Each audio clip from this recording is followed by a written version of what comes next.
Maana tulipo kuna moyo wako unakwambia Mungu yupo. Yuko wapi? Yuko mbinguni. Ndani yako kuna roho wa Mungu. Ni sekunde tu. Hata tumwambia Mungu nisamehe tu.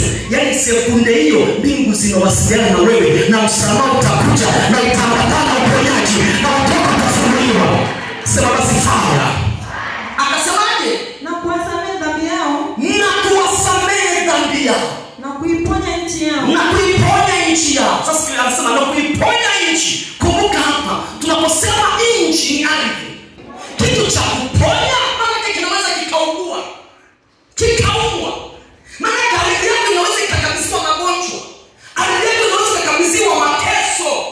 Ukiomba toba, ukajinyenyekeza, ukashuka, ukamtafuta Mungu, anaahidi nitasamehe. Namba moja. Lakini namba mbili sio kukusamehe tu.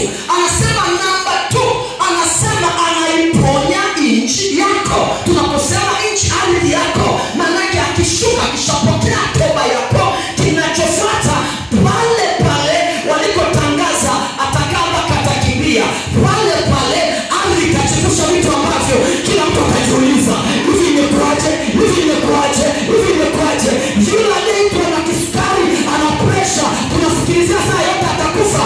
Pale pale wataisikia kwenye ploti yako kuna magari yanaandamana, mama wako anarudi nyumbani, watoto wanafaulu kwenye hiyo arishi, kwenye hiyo ploti, kwenye hiyo boma lako.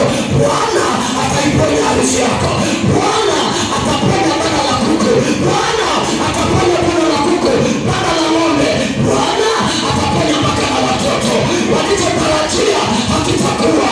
Akiponya arishi na mume wako amepona, roho ya pombe itaondoka, roho ya dharau itaondoka.